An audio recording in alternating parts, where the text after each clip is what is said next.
Channel here for Judging Freedom. Today is Thursday, October 9th, 2025. Professor Jeffrey Sachs joins us now. Professor Sachs, thank you very much. Double duty this week.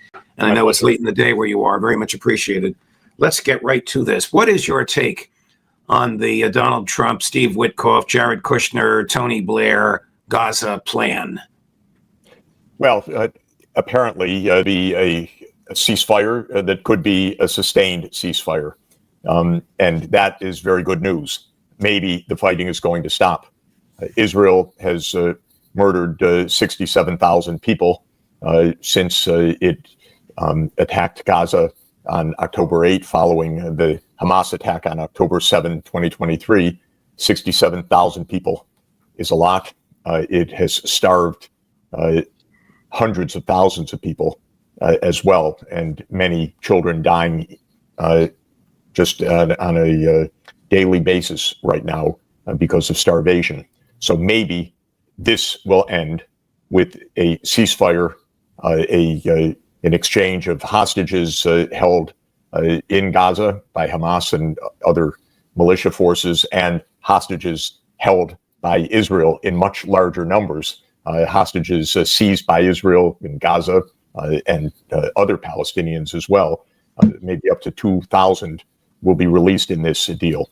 This is said to be the end of the fighting. Maybe Israel has exhausted itself. It certainly has exhausted the patience of the world with this mass genocidal bloodletting that it has been on for the last 2 years. Now, all the rest of the so-called peace plan is not agreed. It will never be agreed. We're only after the fighting stops going to enter into the real politics of this. And the politics are very straightforward. Israel, with U.S. backing, has rejected a state of Palestine for decades. The world community overwhelmingly, for decades, has called for a state of Palestine. The UN General Assembly, by massive votes, with more than 90% of the world community in countries voting yes, have called for a state of Palestine on multiple occasions in recent years, including just a couple of weeks ago. This plan, so-called, isn't really a plan beyond what has happened today, or apparently will happen in these hours. There's a lot of gobbledygook, but there's no resolution of the core political issues. There's a lot of spin and fluff and bluff, and Donald Trump to be king of the Palestinians, and lots of weird things that aren't going to happen. The question is, will there be a state of Palestine? Will the United States try, as it has for decades, to divide, suppress, scare, bribe, twist arms of the Arab world to Israel's will?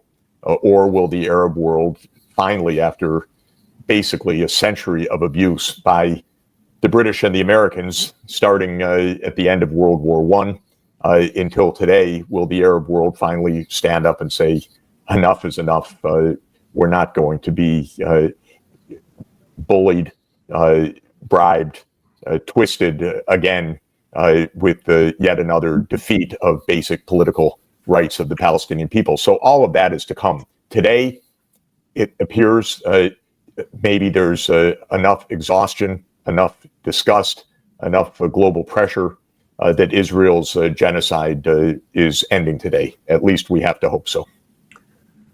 Prime Minister Netanyahu's goal, of course, has been the eradication of the Palestinian people from Gaza. Hamas's goal has been to survive and stay relevant. Many of your colleagues on this show today who share your and my and our viewers' views of the genocide have said this is a setback for Netanyahu. Hamas survives, something he vowed would never happen. Do you view that this way? Can you see it through that lens, Professor Sachs? I never really thought this had much to do with Hamas. That was a convenient bumper sticker for a genocidal maniac driving his military through Gaza on a mass murder campaign. Hamas is one of the militant groups that has been fighting Israel's occupation of Palestine. It's one of them. In the context of a state of Palestine really being created alongside Israel on the borders of the 4th of June, 1967, that is, with a real state of Palestine being created according to international law and the will of the international community, Hamas would not be an obstacle to peace. It's not an independent actor. It gets funded and it gets armed by those who are calling for a state of Palestine. If a state of Palestine is actually achieved, Hamas does not play any central role in this drama.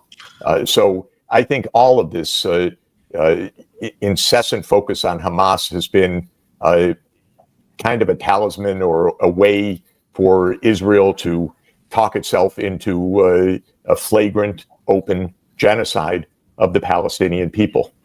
And why is Jared Kushner involved? Is he going to become the developer of Trump Riviera? That's what he does for a living, is huge, upscale, billion-dollar, well-financed real estate developments. Everything's possible in our weird world. We have more flagrant corruption, self-dealing, insider dealing that basically goes without notice in this world. Just about everyone swarming around the Trump world operates with insider dealing, corruption, nepotism, maybe different flavors for different people. But that's par for the course of the Trump White House. Everybody understands it. It's surely disgusting. If we lived in a normal time and had a normal country, which we don't have anymore, alas, none of this would happen. So yes, lots of people are no doubt scheming one way or another. How can they get rich on the back of a mass murder? Lots of American companies have gotten quite rich, by the way, selling cloud services and AI and genocidal targeting to the Israeli Defense Forces. So this has been a good year for Silicon Valley, which is all over this mass murder in Gaza. No doubt Jared Kushner wants to build things too, and no doubt there are a lot of other grifters and crooks around who will want to take advantage. Well, what I think though is important is it's just actually possible that something better happens and that it's not dictated any longer by a pathetic United States, not just the Trump White House, but a United States which for decades has abetted Israel's extremism. Maybe this will end, not because the United States is any better, certainly not because Israel has any self-reflection, but truly the whole rest of the world is just disgusted by Israel, just disgusted by what has happened. You have marches all over Europe of hundreds of thousands of people in Amsterdam, in Italy, as I arrived here to see a national strike, in essence, in favor of the Palestinians. This is happening all over the world. And this is what might change things, not Jared Kushner or Donald Trump. So I think, excuse me. Would any Middle Eastern group, Palestinian or otherwise, trust Netanyahu and the Israelis to comply with this? Why would Hamas, I know you think Hamas is not the most significant player here, but why would whoever is negotiating in behalf of the Gazans give up their leverage because of a promise from Netanyahu? He is not only the world's great monster, he's the world's great liar. Well, the one that one can question about trust is the United States, because nobody trusts Netanyahu. Hamas or anybody else is not acting on the basis of trust of Netanyahu. You can be absolutely sure of that. The agreement that has been reached with the United States, Egypt, Turkey, Qatar, Saudi Arabia, Pakistan, and other countries. Now, the United States cheats all the time, and it could cheat again. But Hamas is basically, I think, not only exhausted because of mass slaughter, and the Palestinians actually want something to eat before the mass starvation carries them away, so they want the fighting to stop. But they're hoping for the fact that this isn't a matter of trust with Netanyahu. It's not a deal with Netanyahu, and it's not really a deal only with the United States. They're trusting that with the countries that I mentioned, Egypt and Turkey, and Qatar and Pakistan and Saudi Arabia and others as signing on to this, that at least the fighting will stop. That's what they're counting on. They are not disarming right now, so they're not giving it full trust in any way. There's no political agreement in any of this. This is a call to stop the bloodletting. One hint that may play some role here is the fact that early on, the Israelis decided that they would commit mass slaughter, and they would commit mass slaughter to terrorize the people of Gaza and perhaps make them flee so that they could continue their permanent rule. And the former head of the Israeli military intelligence actually said, and he was caught on tape, and it became quite notorious, or maybe not notorious because nothing's notorious in Israel, but it became discussed in Israel in recent months.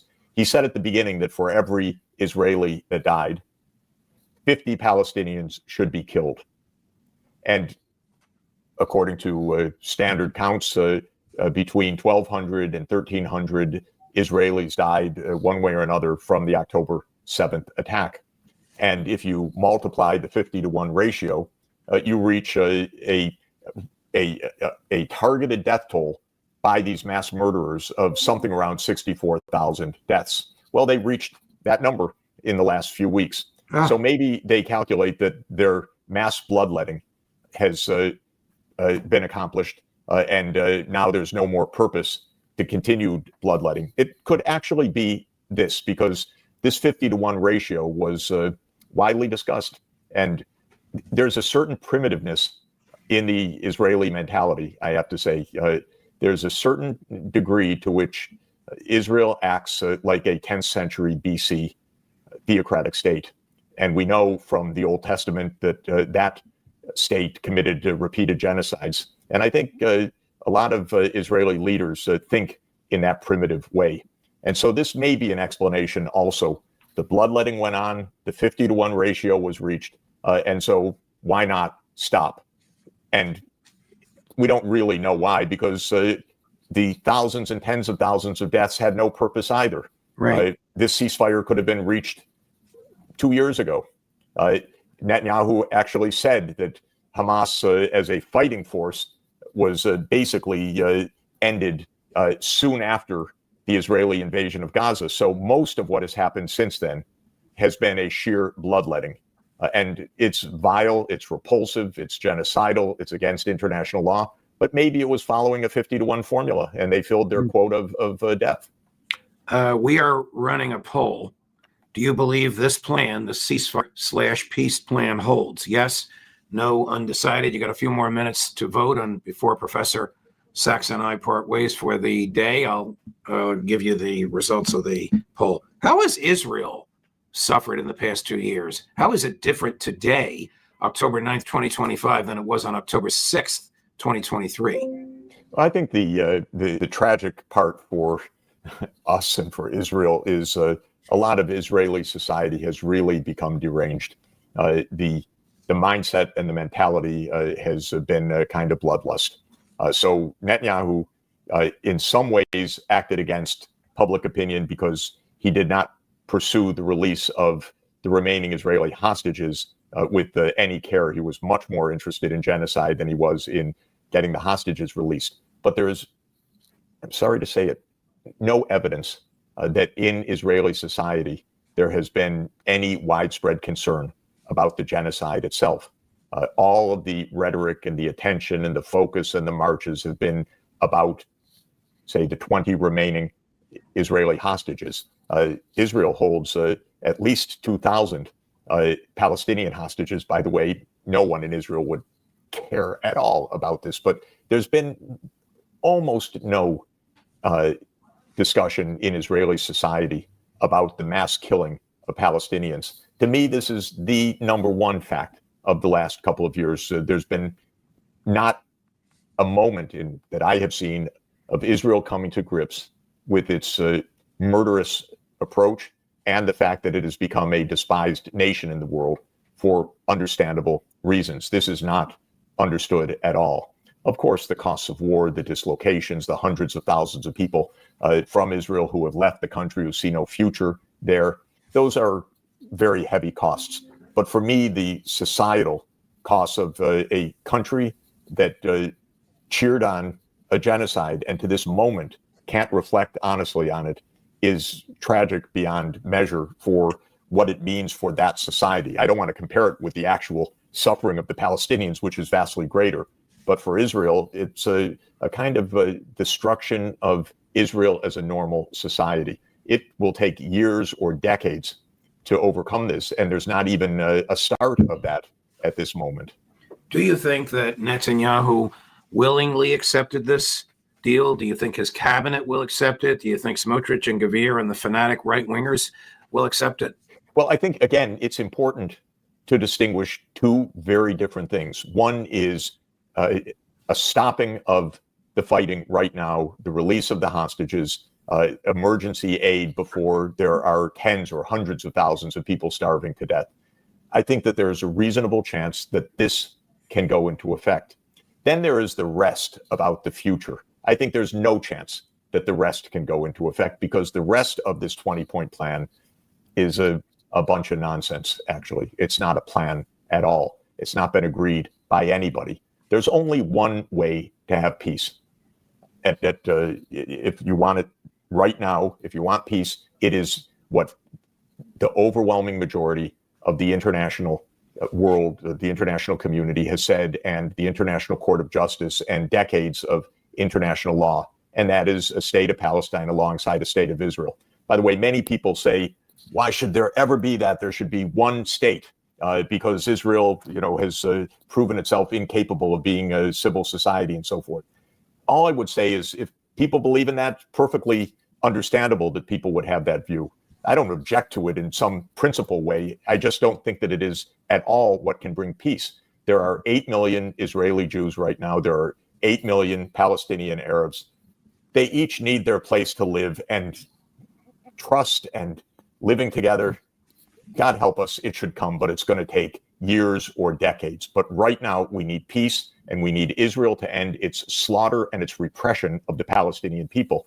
And the one thing that is immediately at hand is the fact, as I've said, that more than 90% of the world is in countries that say, 2 states, do it now. We know the borders. That's international law. That could happen tomorrow if Trump would change American policy. The big if the United States could have its own foreign policy. That's what we're really waiting for. And so if you ask me, will today's ceasefire hold for a while? It could, but it's not a peace plan. Let's have no confusion about that. And the next steps depend on real politics and depend on the world will and international law prevailing over the United States being in the hands of the Zionist lobby. This is what it's going to take to bring peace. Right. Before I let go of the results of the poll, do you believe this plan holds? Yes, 6%. Undecided, 12%. No, 82%. Professor Sachs, surprised? Again, we have to check the semantics. Could the fighting stop for a while? I think it can. Is this a plan for peace? Of course not. It's not even a plan. So in that sense, your voters, your viewers are very well informed indeed and have the right understanding. But at least a temporary peace gives us the chance to get American foreign policy back in American hands. Thank you, Professor Sachs. I know it's late in the day where you are, and I know this is your second time around with us. But always a pleasure. Thank you. Everybody deeply appreciates it. All the best. We'll see you next week. Great. Thanks a lot.